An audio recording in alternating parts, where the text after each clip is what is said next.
आप सबको मेरा प्यार भरा नमस्कार। आपका स्वागत है हमारे चैनल पौराणिक कथाओं में। जैसा कि हम सब जानते हैं, किस्से कहानियों का संसार अद्भुत है। कल्पना शक्ति का विकास करने वाली कथाएं कहीं ना कहीं बाल मन में अच्छे गुणों के बीज भी बोती हैं। इतिहास ऐसी रोचक और शिक्षावर्धक कहानियों से भरा पड़ा है। ऐसी कहानियों को हम पौराणिक कथाएं कहते हैं। आज जो पौराणिक कथा मैं आपके साथ साझा करने जा रही हूँ उसका शीर्षक है जब हनुमान से हारे शनि।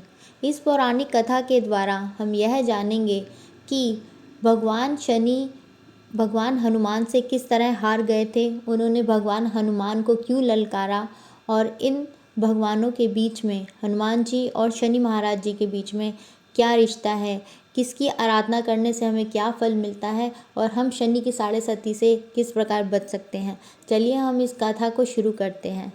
शनि के नाम से ही हर व्यक्ति डरने लगता है। शनि की दशा एक बार शुरू हो जाए तो 7.5 साल बाद ही पीछा छोड़ती है। लेकिन हनुमान भक्तों को शनि से डरने की तनिक भी ज़रूरत नहीं है। शनि ने हनुमान को भी हराना चाहा, लेकिन मुंह की खानी पड़ी। आइए जानते हैं कैसे। महान पराक्रमी हनुमान अमर हैं। पवन पुत्र हनुमान रघुकुल के कुमारों के कहने से प्रतिदिन अपनी आत्मकथा का कोई भाग सुनाया करते थे। उन्होंने कहा कि मैं एक बार संध्या समय में अपने आराध्य श्री राम का स्मरण करने लगा तो उसी समय ग्रहों में पाप ग्रह मंद गति सूर्यपुत्र शनिदेव पधारे। वह अत्यंत कृष्ण वर्ण के भीषणाकार थे। वह अपना सिर प्राय झुकाए रखते हैं। जिस पर अपनी दृष्टि डालते हैं वह अवश्य ही नष्ट हो जाता है। शनिदेव हनुमान के बाहुबल और पराक्रम को नहीं जानते थे। हनुमान ने उन्हें लंका में दशग्रीव के बंधन से मुक्त किया था। वह हनुमान जी से विनयपूर्वक किंतु कर्कश स्वर में बोले, हनुमान जी, मैं आपको सावधान करने आया हूँ। त्रेता की बात दूसरी थी, अब कलयुग प्रारंभ हो गया है। भगवान वासुदेव ने जिस क्षण अपनी अवतार लीला का समापन किया उसी क्षण से पृथ्वी पर कली का प्रभुत्व हो गया। यह कलयुग है। इस युग में आपका शरीर दुर्बल और मेरा शरीर बलिष्ठ हो गया है। अब आप मेरी 7.5 दशा प्रभावी हो गई है। मैं आपके शरीर पर आ रहा हूँ। शनिदेव को इस बात का तनिक भी ज्ञान नहीं था कि रघुनाथ के चरणाश्रितों पर काल का प्रभाव नहीं पड़ता। करुणा निधान जिनके हृदय में एक क्षण को भी आ जाते हैं, काल की कला वहाँ सर्वथा निष्प्रभावी हो जाती है। प्रारब्ध के विधान वहाँ प्रभुत्वहीन हो जाते हैं। सर्वसमर्थ पर ब्रह्म के सेवकों का नियंत्रण संचालन पोषण प्रभु ही करते हैं। उनके सेवकों की ओर दृष्टि उठाने का साहस कोई सुर असुर करे तो स्वयं अनिष्ट भाजन का होता है। शनिदेव के अग्रज यमराज भी प्रभु के भक्त की ओर देखने का साहस नहीं करते। हनुमान जी ने शनिदेव को समझाने का प्रयत्न किया, आप कहीं अन्यत्र जाइए।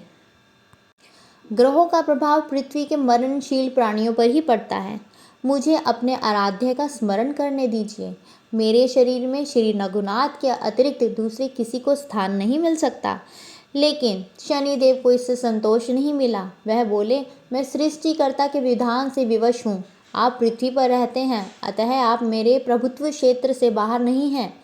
पूरे 22.5 वर्ष व्यतीत होने पर 7.5 वर्ष के अंतर से 2.5 वर्ष के लिए मेरा प्रभाव प्राणी पर पड़ता है, किंतु यह गौण प्रभाव है। आप पर मेरी 7.5 आज इसी समय से प्रभावी हो रही है। मैं आपके शरीर पर आ रहा हूँ, इसे आप टाल नहीं सकते हैं। फिर हनुमान जी कहते हैं, जब आपको आना ही है तो आइए। अच्छा होता कि आप मुझ वृद्ध को छोड़ ही देते। फिर शनिदेव कहते हैं, कलयुग में पृथ्वी पर देवता या उपदेवता किसी को नहीं रहना चाहिए। सबको अपना आवास सूक्ष्म लोकों में ही रखना चाहिए। जो पृथ्वी पर रहेगा वह कलयुग के प्रभाव में रहेगा और उसे मेरी पीड़ा भोगनी ही पड़ेगी। और ग्रहों में मुझे अपने अग्रज यम का कार्य मिला है। मैं मुख्य एक मारक ग्रह हूँ और मृत्यु के सबसे निकट वृद्ध होते हैं, अतः मैं वृद्धों को कैसे छोड़ सकता हूँ। हनुमान जी पूछते हैं, आप मेरे शरीर पर कहाँ बैठने आ रहे हैं। शनिदेव गर्व से कहते हैं, प्राणी के सिर पर। मैं 2.5 वर्ष प्राणी के सिर पर रहकर उसकी बुद्धि विचलित बनाए रखता हूँ। मध्य के 2.5 वर्ष उसके उदर में स्थित रहकर उसके शरीर के स्वास्थ्य को खराब करता हूँ और अंतिम के 2.5 वर्षों में पैरों में रहकर उसे इधर उधर भटकाता हूँ। फिर शनिदेव हनुमान जी के मस्तक पर जाकर बैठ जाते हैं तो हनुमान जी को सर पर खाज होने लगती है, खुजली होने लगती है। इसे मिटाने के लिए हनुमान जी ने क्या किया? इसे मिटाने के लिए हनुमान जी ने एक बड़ा पर्वत उठाकर सर पर रख दिया। अब शनिदेव क्या कर सकते थे सिवाय चिल्लाने के? वो चिल्लाते हुए बोले, अरे आप यह क्या कर रहे हैं? फिर हनुमान जी कहते हैं, जैसे आप सृष्टिकर्ता के विधान से विवश हैं वैसे ही मैं अपने स्वभाव से भी विवश हूँ। मेरे मस्तक पर खाज मिटाने की यही उपचार पद्धति है और आप अपना कार्य करें, मैं अपना कार्य करूँगा। ऐसे कहते ही हनुमान जी ने दूसरा पर्वत भी सर पर उठाकर रख दिया। इस पर शनिदेव कहते हैं, आप इन्हें उतारिए, मैं संधि करने को तैयार हूँ। उनके इतना कहते ही हनुमान जी ने तीसरा पर्वत भी उठाकर सर पर रख दिया। अब शनिदेव क्या कर सकते थे? चिल्ला कर कहने लगे, अरे मैं अब आपके समीप नहीं आऊँगा। फिर भी हनुमान जी कहाँ माने, चौथा पर्वत भी उठाकर सर पर रख दिया। शनिदेव फिर चिल्लाए, पवन कुमार त्राहि माम, रामदूत आंजनेयाय नमः। मैं आपको पीड़ित नहीं करूँगा और आपके स्मरण करने वालों को भी पीड़ित नहीं करूँगा, मुझे उतर जाने का अवसर तो दीजिए। हनुमान जी कहते हैं, बहुत शीघ्रता की, अभी तो 5वां पर्वत भी बाकी है। और इतने में ही शनि मेरे पैरों में आके गिर गए और कहा, मैं सदैव आपको दिए वचन को स्मरण रखूँगा। आघात के उपचार के लिए शनिदेव तेल मांगने लगे। हनुमान जी तेल कहाँ देने वाले थे? वहीं शनिदेव आज भी तेल दान से ही तुष्ट होते हैं। तो इस पौराणिक कथा के जरिए हमें यह पता चला कि अगर किसी व्यक्ति के ऊपर शनि की 7.5 चल रही है तो उसका एक ही उपचार है, श्री हनुमान जी बजरंग बली पवन सुत हनुमान जी की आराधना करना। अगर हम भगवान हनुमान जी की आराधना करेंगे तो निश्चय ही हम शनिदेव के महाराज के प्रकोप से बच जाएंगे, हमारी 7.5 का असर खत्म हो जाएगा।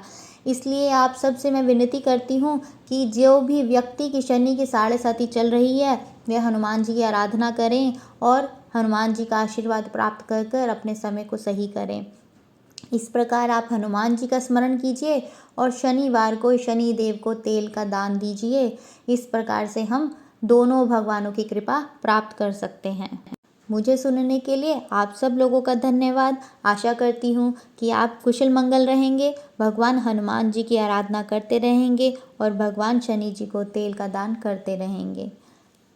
आपसे एक विनती है, हमारे मनोबल को बढ़ाने के लिए हमारे चैनल को सब्सक्राइब करें।